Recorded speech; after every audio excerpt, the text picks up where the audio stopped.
तो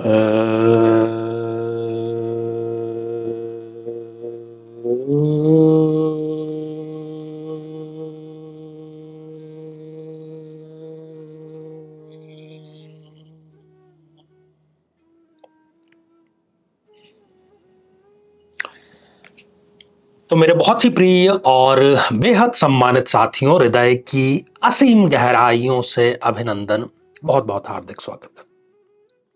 साथियों, बहुत से लोगों का ये एक स्वाभाविक सा प्रश्न था कि तंत्र बाधा का कौन सा सरलतम तरीका होता है और उससे कैसे बचा जा सकता है।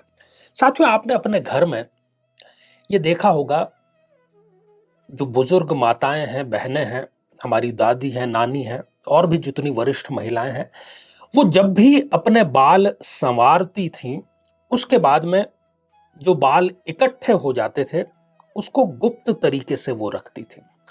हमें यह भी निर्देश थे कि जब हम अपने नाखून काटें तो उनको भी कहीं पर हम दबा दें। इसके अतिरिक्त जो पुराने कपड़े हैं, खास तौर पर छोटे बच्चों के, उनको भी बहुत सोच समझ करके रखना होता था। किसी को भी वो ऐसे ही नहीं दिया जाता था। इसके पीछे बहुत बड़ा विज्ञान काम करता है। साथियों, हम आजकल जब अपराध विज्ञान की बात करते हैं तो एक शब्द हम सुनते हैं, DNA, deoxy ribo nucleic acid इसको बोलते हैं। और हमारे बाल में, हमारे शरीर से निकलने वाली हर एक गंध में, त्वचा में, हर एक चीज में वो डीएनए जो है वो पाया जाता है। और किसी भी व्यक्ति का जो डीएनए है वो यूनिक है, दुनिया के हर एक व्यक्ति से वो अलग है। अब होता क्या है एग्जैक्टली कि आपके बाल का या नाखून का या आपके कपड़े जिसमें कि पसीना आ रखा है, उसमें आपका डीएनए है। वो किसी व्यक्ति और खास तौर पर आपका जो कोई शत्रु है, आपका जो बुरा चाहता है, उसके पास में वो पहुंच गया या उसने प्राप्त कर लिया किसी तरीके से, और फिर उसने कुछ मंत्र शक्तियों के माध्यम से गलत और तांत्रिक शक्तियों को, बुरी मानसिक शक्तियों को केंद्रित करते हुए उस वस्तु को, उस बाल को, नाखून को जलाने का कार्य कर दिया। जब भी कोई वस्तु जल जाती है तो उसका जो अवशेष है वो तरंगित होकर के अंतरिक्ष में, ब्रह्मांड में, आकाश में ट्रेवल करता है। लेकिन वो लौट करके कहां आएगा? क्योंकि वो आपका अंश है, इसलिए वो लौट करके आपके ही पास में आएगा और वो आपको बीमार, डिप्रेस्ड, दुनिया से बिल्कुल हट करके और आपके सुखों को, आपकी सफलता को रोकने वाला साबित होगा। साथियों, जैसे कि जल है, जल एक तत्व है सृष्टि का।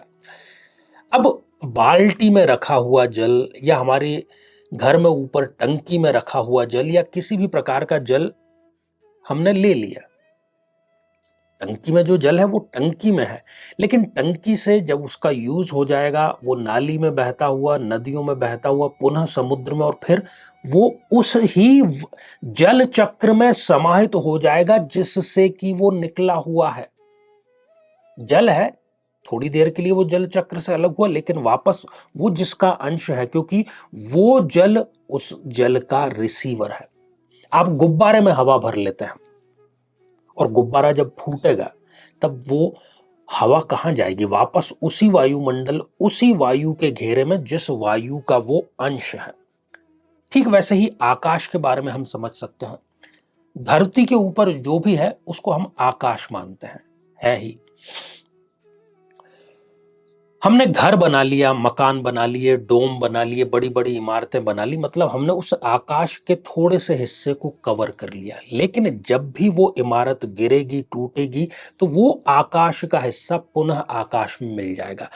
कहने का अर्थ सीधा सा केवल इतना है कि जो जिस चीज, जिस यूनिट का अंश होता है, वो अंततः उसी में चला जाता है, वो रिसीवर के पास में चला जाता है।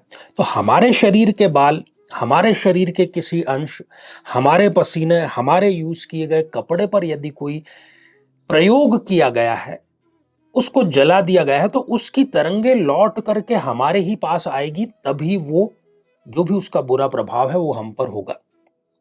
इसलिए ये हिदायत माताओं बहनों के द्वारा दी जाती थी, अब तो थोड़ा कम हो गई है, कि ऐसे स्थान पर उसको रखा जाए, भूमि में इस प्रकार से दबा दिया जाए जिसको कि आसानी से निकाला ना जा सके। अब ये तो समस्या होगी, अब इसका उपाय क्या होता है?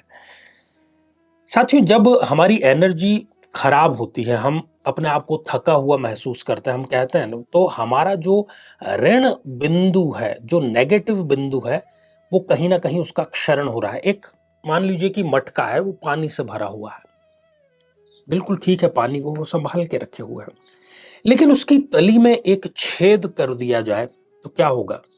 सारा का सारा जो पानी है वो बह जाएगा। मटके की जो शक्ति थी उस पानी को संजो करके रखने की, सुरक्षित रखने की, वो शक्ति हीन हो चुका है। तो जैसे ही किसी व्यक्ति पर तंत्र का इस प्रकार का प्रयोग होता है, वो शक्तिहीन हो जाता है। उसके जो ऋण बिंदु हैं, जैसे कि हमारी उंगलियों के ये जो पोर हैं, इससे जरूरत से ज्यादा एनर्जी यदि चली जाए, किसी के शरीर पर आप एक कट लगा दीजिए और बहने दीजिए खून, क्या होगा? मृत्यु को प्राप्त हो जाएगा।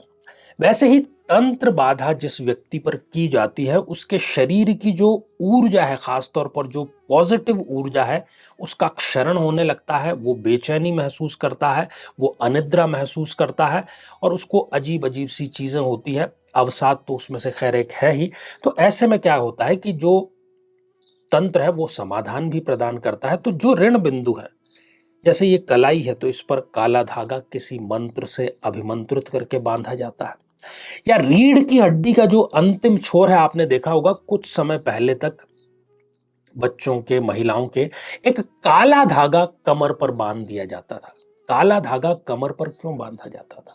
क्योंकि कमर जो त्रिकास्थी है, आपकी रीढ़ का जो अंतिम बिंदु है, जहां से कि आपकी एनर्जी का क्षय हो सकता है, उस क्षय को रोकने के लिए वो अभिमंत्रित करके वो धागा जो है वो बांधा जाता था कमर पर। तो इस प्रकार के उपाय भी होते हैं। तो कहने का अर्थ साथियों केवल इतना ही है कि अपने बाल, अपने नाखून, अपने पुराने कपड़े बहुत सोच समझ करके आपको उनका स्थान सुनिश्चित करना चाहिए, क्योंकि उसमें आपका डीएनए है। और काफी लोगों के इसको लेकर के बहुत बुरे अनुभव हुए हैं। तो इस चैनल का साथियों हमारा एकमात्र उद्देश्य यह है कि तंत्र को लेकर के उसकी वैज्ञानिक व्याख्या, उसकी तार्किक व्याख्या करें, और तंत्र की जो समझ है उसको विकसित करें, और लोगों के बीच में जो तंत्र को लेकर के एक भयावहता, एक नेगेटिविटी है, उसको दूर करने का प्रयास करें। तो साथियों, आज के लिए केवल इतना ही, और इसी मंगल कामना के साथ में कि आप सभी स्वस्थ, समृद्ध और शांतिपूर्वक जीवन व्यतीत करें। नमस्कार।